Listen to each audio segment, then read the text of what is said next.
tugenda kusimbula tugenda Kamuli tugenda Abim tugenda Soroti nga bulijjo let it be our culture mubeere ne discipline kubo abavuga emmotoka naddala mu abakulembeze temuyisiŋŋanya mubeere ku layini emu abaana abatambulira ku zugu muvuge ne caution mumanye nti mu buli ngeri yonna bagenda kugezaako okwagala otukozesa ensobi baagala nnyo tukwata ensobi ku mbuga gye tuvuga kuntula gye mutudde ku mmotoka n'ababeera ku pikipiki engeri gye batambula so njagala mubalemese okufuna ekintu kyonna kyonna kye beekwasa.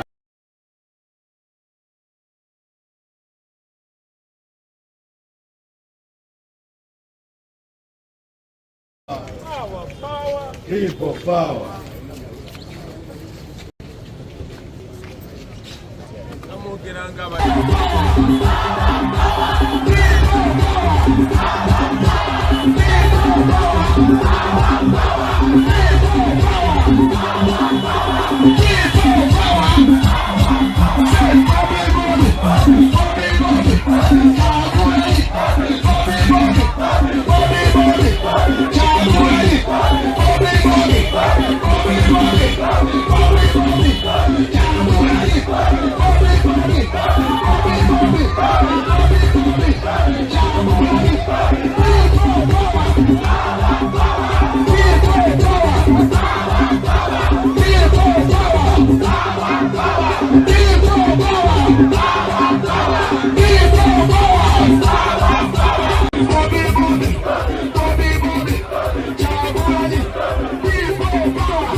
Waniko mkono wenu baliri basatu bana batano bakaka musatu kumi uliriza eno busoga nze bwenali nkula eno busoga yali industrial city si ya Uganda wabula ya East Africa njagala mupulirize bulungi nnyo ensonga lwaki tujja gye muli kubanga twagala kukyusa bulamu bwammwe bw'oba oyagala okukyusa bulamu bw'omuntu osooka kukyusa ensawo ye ne biramuze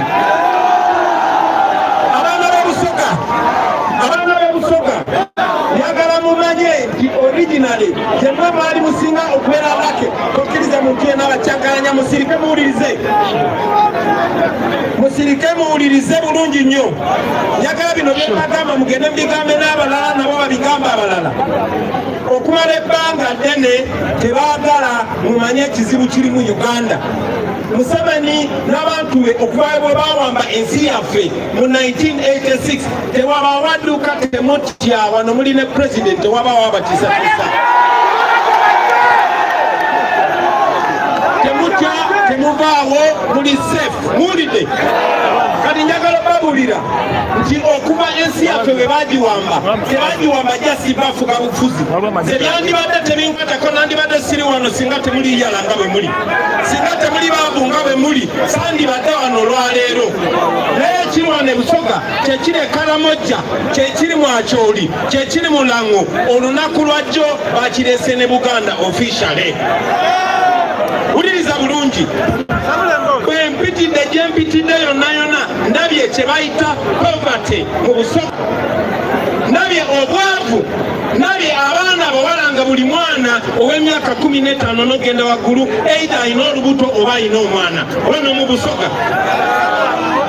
Ndabye obwana obuli awo nga kiryale obutuniro olaba tebusoma wano mu Busoga, ate ngeno yandibadde richest place wano mu Uganda. Ki kye bakola okubaakuwasa? Ebikajja bye mulaba tukutte wano, njagala bajjukiza nti ebiseera ebyedda tani ebikajja yali egula emitwalo 25. Temudduka mubere ize, oli bw'abadduka mugambe yagendera akatengo keffe tuli stede. Udiriza edda ekiro tani ebikajjo yali egula emitwalo 25, naye nga sukaali agula 35,000 kilo. Olunaku lwaleero kilo ya sukaali egula 50,000, naye tani ebikajjo egula wakati w'emitwalo 5 9. Lwaki? Tekitegeeza nti sukaali yasala ebbeeyi, no, kitegeeza nti bwe baategeera nti ebikajjo birimu ssente ne babiwamba. Olunaku lwaleero omuntu w'e Busoga yenna alima ebikajjo, toyina chance, toyina buyinza ku bikajjo byo. Ne waba obirimye bya bbeeyi ntono kubanga toyina gy'oyinza bitunda nga toyina license. Ate license eyo bagiwa bantu baabwe ba family member oba bagiwa abo ababalya mu ngalo ba RDC ne ba MP baabwe. Tosobola na kusala obitwale Kenya bwe bakwata bakusiba ng'otunda ebikajjo ebibyo bennyini by'olimye. So njagala mumanye baganda bange nti ebyo bye twagala okugyawo era tugenda bitoolawo. Njagala mukimanye nti tebaakomaawo. Amasannyalaze gava wano Busoga, ani ewaabwe mu kyalo nga bali amasannyalaze wano muli bameka? So okubakuuma nga muli baavu bwe muti kigenderere. Kino Museveni akikola nga ayagala okwavula communities. Mulaba eggulo mu parliament batusema okulwana nga bagezaako okutaasa emmwanyi. Emmwanyi nazo baziwambye bazitutte kubanga Museveni yagamba ekyuma ekirina okuprocessing emmwanyi zonna, buli mmwanyi ya Uganda enakuŋŋaanira wa ntungamu. Obuyinza bw'emmwanyi Museveni yabuwambye n'abugabanyamu, n'awaako omukodomi we Lwabogo, n'awaako Abachina, obulala n'abwesigaliza. Ebyo bye twagala okulwanyisa tujjo era twagala bijjawo era tugenda bijjawo. Abaana b'e Busoga kino tekikwetagisa kumanya Luzungu nnyo. Bakitaffe bamaama baffe baatusomesa nga tebamanyi Luzungu, ng'akeera ku makya n'agenda mu nnimiro n'abaayo n'adda ewaka, sizoni bwetuuka n'agagawala kubanga Katonda yatuwa ensinga ngagga.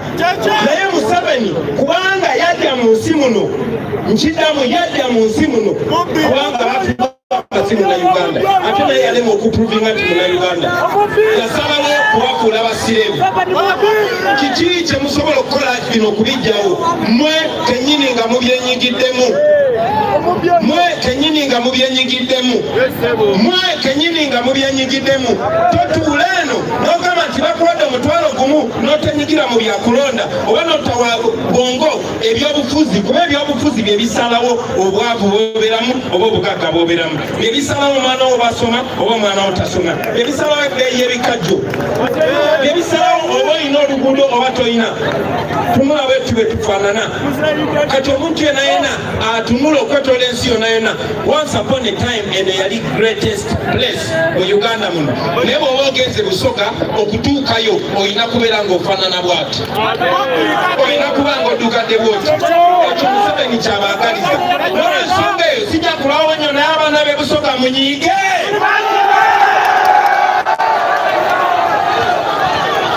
Yakumaliriza nga mbagamba nti Museveni bw'aba yagala okubakuuma mu mbeera eno, omanyi kyakola ajjamu mmwe n'alondawo Gomesiga, n'alondawo Gomusinga okw'ekitiibwa, n'alondawo asinga ebigambo ebingi, n'amuwa ssente n'asiruwaza abalala. Ekyo akikoze waffe Buganda, ekyo akikoze mu Acholi, ekyo akikoze baneere waffe Busoga, ekyo akikoze Karamoja n'ebalala wonna wonna. Ekivaamu amaanyi nti mwe muli bavubuka, mwe muli bavubuka kubagamba nti mwetegerere bino ebigambo batulemesa okubibagamba olunaku lwaleero bagaddewo amakubo gonna tetusobodde kuvuga ku kolas olunaku lwaleero lwonna kuba bayagadde tutuuke wano ng'obudde busibye babadde balowooza nti abantu babatiisatiisa baleme kujja wano naye Katonda w'amaanyi gye tuyiseeyo nonere gye batulabangako batulabye njagala kubasaba mutwale message eno obanga ebigambo byenjogedde tebimazeeyo ekizibu naawe yongerezaako kasi ekizibu kikulaze kyenjagala okubasaba take back your land, take back Busoga, take back your economy, take back the wealth in sugar cane. Emere nesobola okukyusa era bwe muli bamukiriza olunaku olusooka lwendiyingira mu ofiisi oda esooka yakunoonyereza na kukwata abo abawamba ebikage by'ebusoga. Ekyokubiri kubaddiza bugagga bwammwe batugamba nti olina kusoma busomi okugaggawala ne bataata bammwe abazimba ennyumba zonna ze mwakuliramu balina diguli mmeka? Katonda bwakutonda ng'olina amaanyi go nga tozaalibwa wano Busoga ensi engagga bweti kyasinziza okugaggawala zina okuba na myingi naye olunaku lwaleero either ogenze kukola bwakadama oba ogenda kuvuga bodaboda oba ogenda kubba. So njagala okubajjukiza baganda bange mulabye nti bafuba okulaba nti sibatuusako message eno. Singa natuuse wano saawa 9 nandyogedde paka saawa zino naye kaakati ne wano kentusewo akatono njagadde balikulirako ebirala byonna mubimanyi baganda bange. Njagala tukwatagane ffenna tugobe bano abasajja Museveni ne babbi banne tubagobe ate nga kisoboka singa tukikola. Njagala okusembayo nga mbasaba naddala mu abavubuka mmwe abali wano temulinda politician yena kukyusa mbeera yammwe mwe kennyini muveeyo mubeere bakulembeze kuva ku LC1 mwesimbewo okuba ku LC1 kubanga mwe mumanyi ababakiririzaamu ate bamubanga efiiriddeyo ku maanyi g'abantu kitegeeza nti bwagezaako okubatunda musobola omutabukira n'enyigo musobola gijjayo. So njagala okubasaba abantu bonna bonna abanaaba bajiridde mu linnya ly'abantu nga babagondera nga babawuliriza mubawagire ate mubabuulire kye mwagala. Ate omuntu yenna yenna ne baalijja nga mbadde enkofiira ng'eyange naye nga mulaba akolera Museveni mumugobe temubamanyi.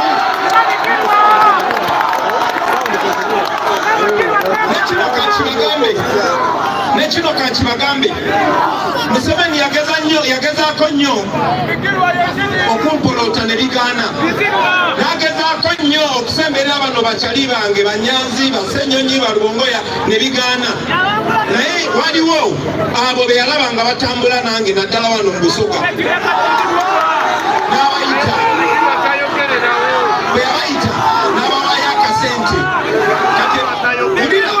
kati ebigambo bye baayogeranga luli babikyusiza kiki ekyakyuse ebikajjo byeyongeddeko ebbeeyi enguudo bazikoze amalwaliro gamwe galina eddagala amasomero gamwe malungi lwaki batuusa ebigambo byabwe. Njagala obabuulira omuntu yenna ne bwanajja n'agamba ng'alina ebifaananyi 10 ne Kyagulanyi n'agamba nze natambulanga ne Kyagulanyi bwe mulaba nga atandise okutambuza ebitege mumugobe. Ate omuntu omulala yenna ne bw'abanga badde tatambula bulungi naye najja n'abagamba bannange nange nalabye nga abantu be batuufu mumusembezanga naye ne mumutunulira nga mwetegereza bwe muti. Bwakulunga bagamba nti nze sinaba kupowa era paka nga nfudde sigenda kupowa ate sigenda kufa genda kubeerawo mugenda kulaba olunaku olupya mugenda kulaba nga Museveni tumugobye mugenda kulaba nga mweddiza ebikajjo byammwe nga ebikajjo bizeeyo ku 25,000 mujja kirabako nga mwe mubyepulosingiranga sukaali nga wano tewakyafulumawo na bikajjo wafulumawo sukaali mugenda kukirabako nga amasomero gamwe gazeemu okusomesa abaana ebigasa. Mugenda kukirabako ng'otwala omukazi mu ddwaliro nga tewali ssente z'osasula kubanga gavumenti esasula. Mugenda kirabako ng'abo abasirikale nga bakozi bammwe naye nga tebabakuba nyingo. Mugenda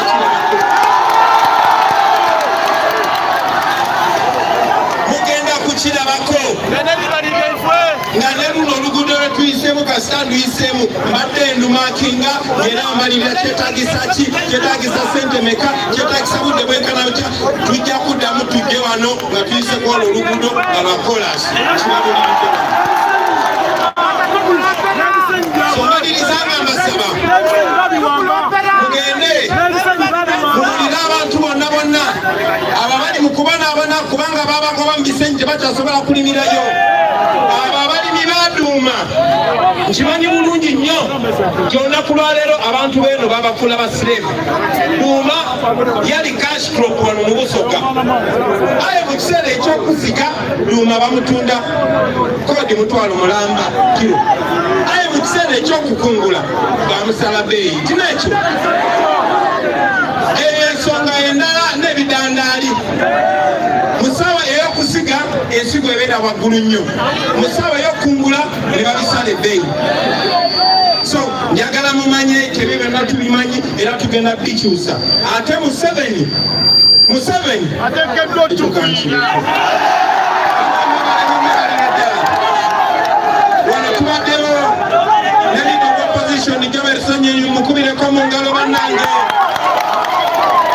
Wano tuliwo ne chairman Nyanzi Kunga mumukubireko mu ngalo bannange. Wano tubaddewo ne David Lewis Lubongo ya secretary general waffe mukubireko mu ngalo bannange. Wano tubaddewo ne Ssaabakunzi mu Busoga ebeeta Kaluuya mumukubireko mu ngalo. Wano tuliwo ni pastor ono bange banaye ne batusiba enalufenyo mumukubireko mu bwala. Wano tuliwo ni Alex Waiswa Mufumbiro. Wano tuliwo ne Kachali kange kebeeta Mwamya abandi bakeeta Sengere.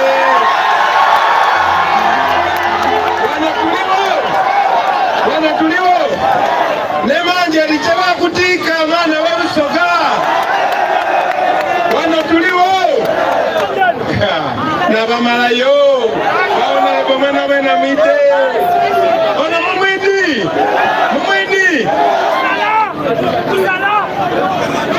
temumwidi abasoko kwema omakanya Bobi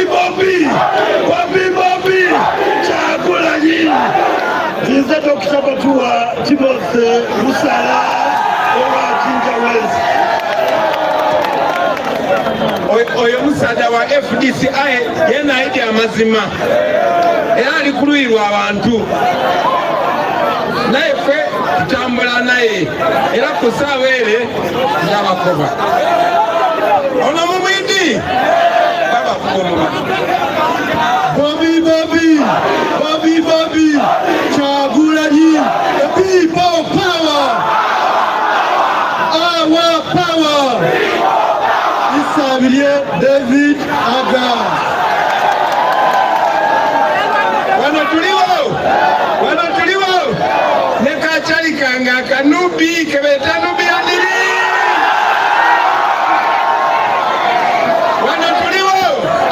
Wano tuliwo ne Kuchali kanga gwenebere boti guseka bagweta edi mutwe.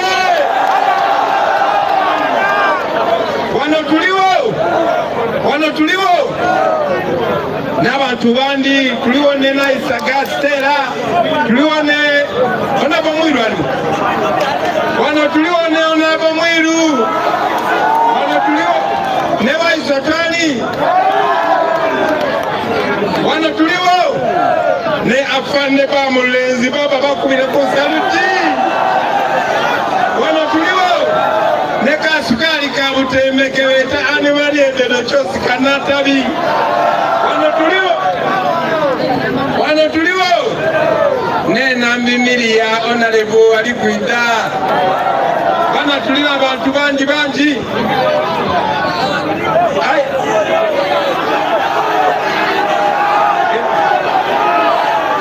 Akemba. Mfaka mkuu wa engineer Mogoya. Bako mubala.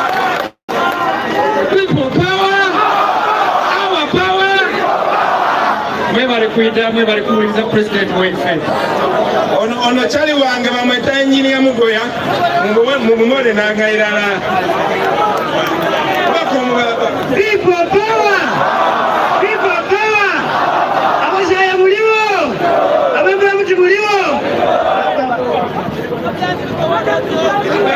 Weyandule. Balanga ndize Chris wabwire kwizesto. MPI kuyakwe kuzaya. Ono timwidi ayebulira abantu bamweta dia. Baba weyandule. People power. Our power.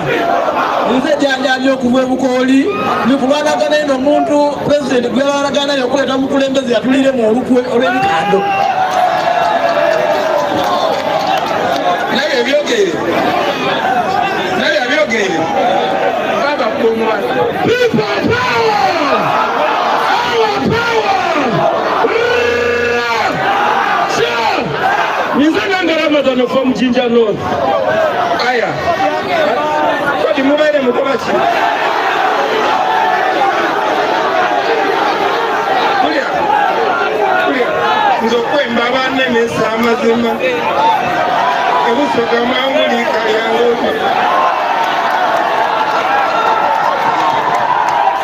People power. Our power. Omwana DJ alia. Kachale nga kabuzewa ho.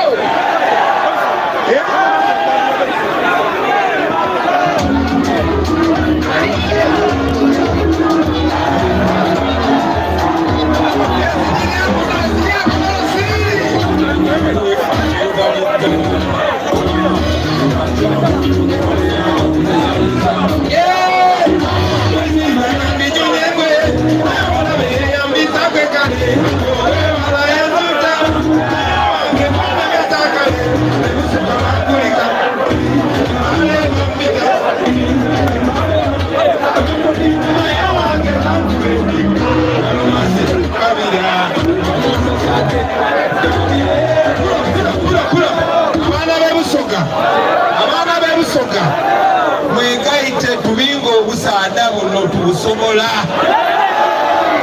Kuno omusajja tusobola okugoba twegaite tubugobe. Njagala basabe eno message gitwale oyo atabadde wano. Mugende eno message mugitwale mu Kirombe, mugitwale mu Kisenyi, mugitwale mu Ghetto, mugitwale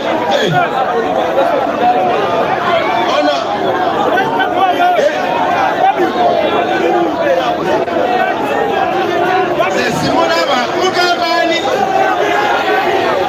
mugambani uno nubianiri wana tuliwa ni chali wange webete welina webeta Bobby Giant yajabugana twamuwa n'omukazi nekigwa banaye mwebale nnyo mwebali eddala njagala mbale mbatango obudde bukyali ije toyinayo kayimba kalala abakiri bano webali nange wendi ne Bible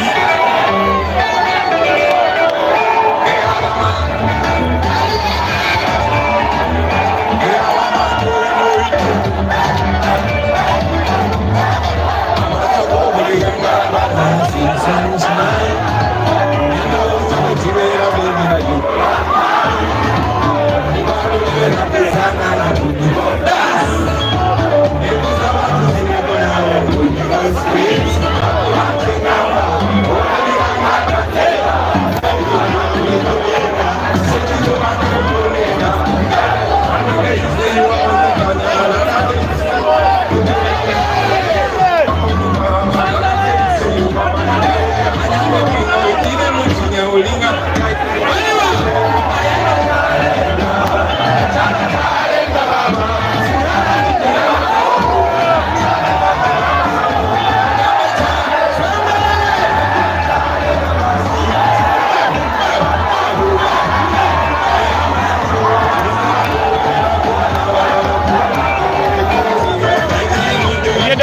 Enzyme Uganda and Shalom Television Uganda. Subscribe to the channel.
Dr. Enzyme.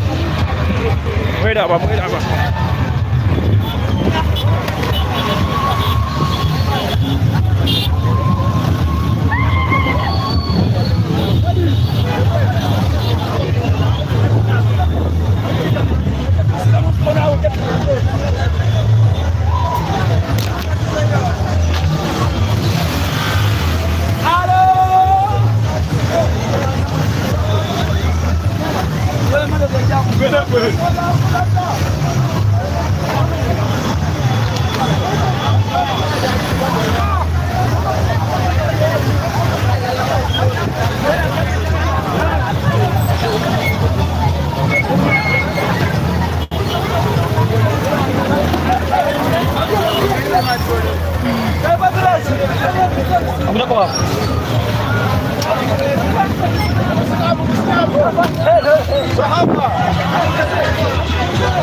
abantu okulaba nti nno abantu aba nzira kyakubakolera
abali abimu tulinde lunaku lulankya byakabintu bambeera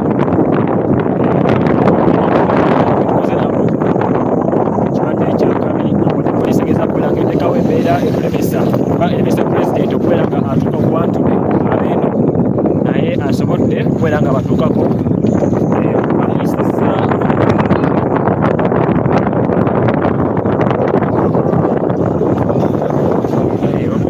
kankwe Lord Mayor amubuuzeeko gwe Ssebanyama atukubira ku mukutu guno. This is Shalom Television Uganda. Lord Mayor leero nze mulina Lord Mayor National Mobilization Secretary w'ekibiina wenyimiridde wano olwaleero I have registered success. Abadde lunaku lulungi tebatukubye tiya gaasi okujjako mu kkoona wali badde bablokingidde abantu nga bagezako okubomola ekkubo lyabwe naye nga olunaku lweddeko nga situmatidde kubanga abakulembeze baffe omukitundu kiboogedde pulezidenti yekka yasobola okwogera olw'okuba nti bamubisiza mu kkubo buli kkubo lyonna badde balitayiza balowooza nti nno limuyamba okutuuka ku bantu abangi naye ebirekyala abantu baisenge mu byalo ne bawaguzawaguza ne bajja ne babeerawo. So omulimu gwaffe gwe tukola nsooka tukikiririzaamu nga mobilization department tusooka n'okulaba nti tusooka waliwo security ya president, ekyokubiri okuwa abantu confidence omukulu ogenda kubeerayo, ekyokusatu okuba okulaba nti nno abantu tubalaga nti tetukolera tumenya mateeka ebikola byonna biri mu mateeka.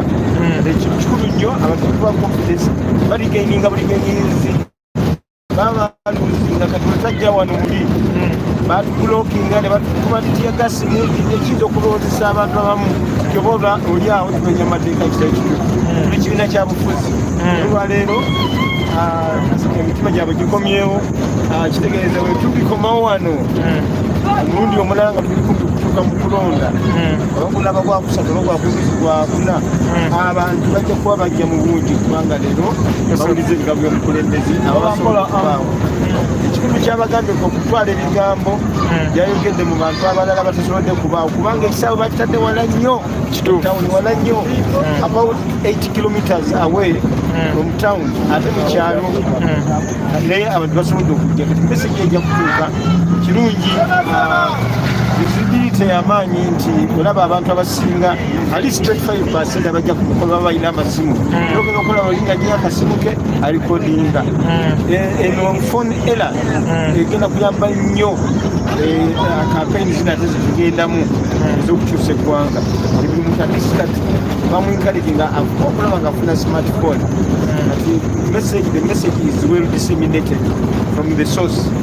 Asante sana ndugu zetu. Waliwo n'abadde agamba nti entambula zammwe ezivuddeko mali mutambula mugula office nga tubale nga mugula office bitundu byeno tugenda nga tugula offices naye omanyi wano mu Kamuli wano wajjawo nnabe y'ebyobufuzi nti abantu abali abamu waliwo takkanya wetulina nabo olyawo abamu bali compromise oba bakyusa mu ideology ekiba nti bebalina offices nga bazimaze ekizinga naye tujja kukiramu kusala amagezi nga ejjinja tulina office naye newoneka mu yotako office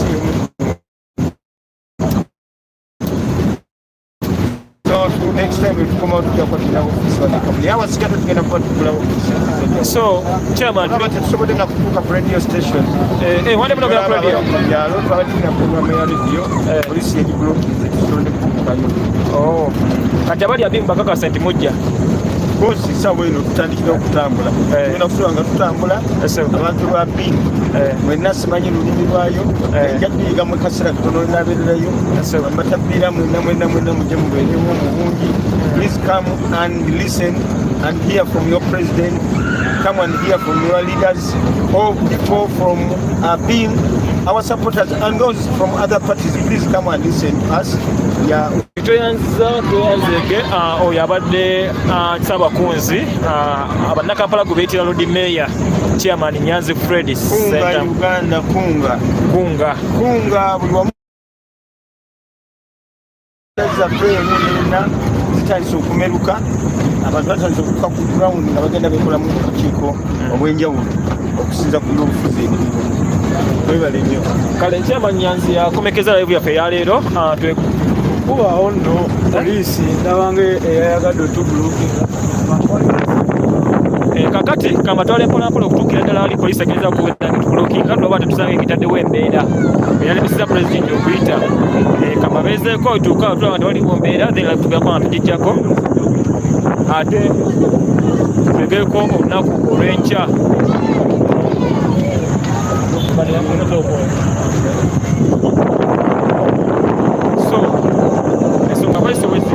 Chairman Nyanzi agenda nammwe nabakonfaming nti olunaku lw'enkya tuli mu abiimu kati nga bali mu abiimu bannammwe bonna mutegeeza wano balemeseza pulezidenti okuyita baladdewo blockages nnene nnyo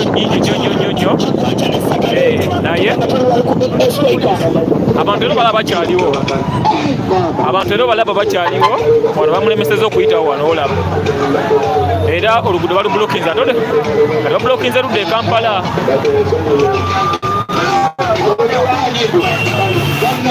Era poliisi ezzeemu okugala oluguudo nawe mulaba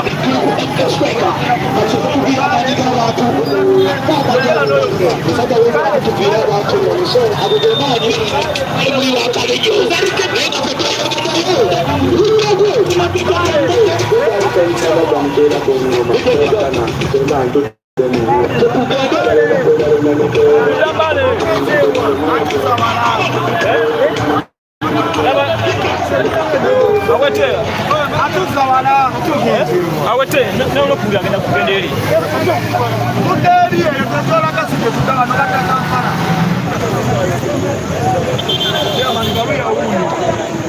Alua muyo muyite muyo yebuzamba ne bodi zama wala ne bali basaba gibaze ne president yangenzi na maso muyite Kaluya mbali Kaluya muyo muyite atema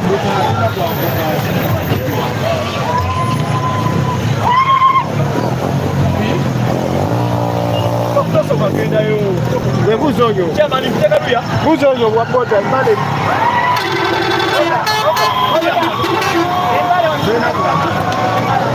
nakwambuka nze ndimanyi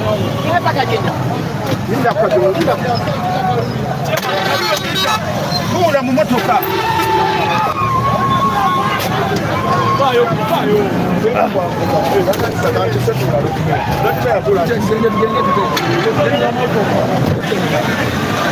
Genda mpola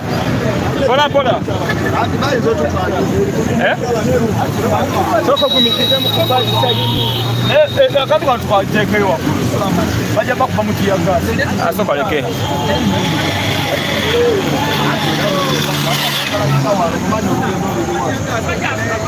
Kwanza neka wisabu genzeri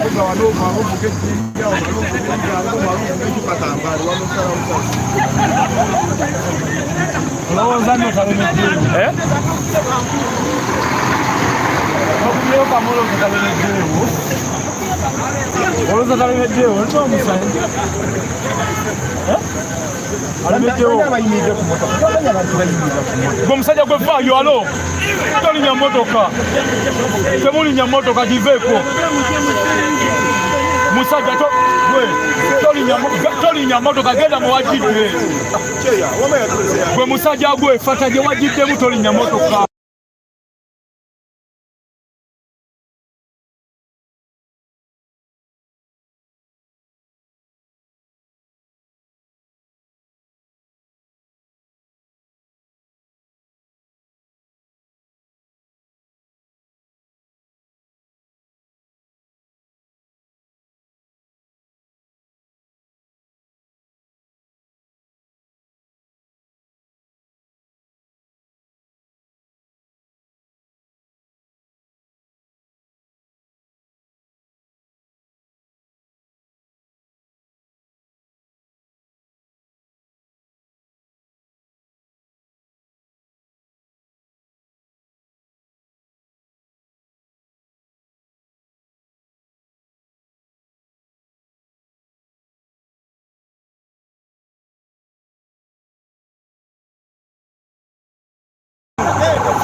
Otokanga fata mbolo kama wajiti ogenda kuseka kile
Kani ujalima kani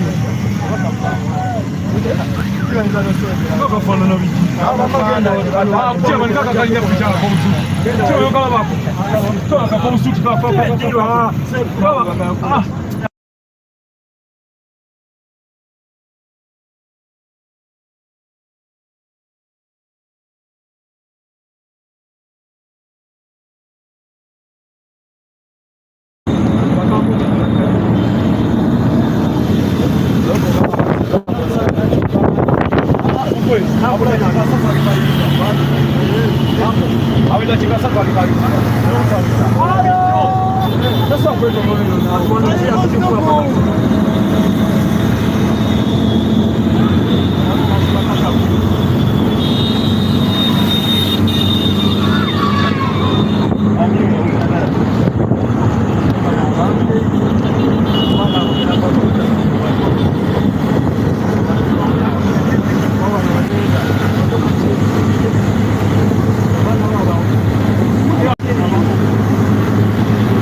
Ombadiso omusada uzikwepo mwana.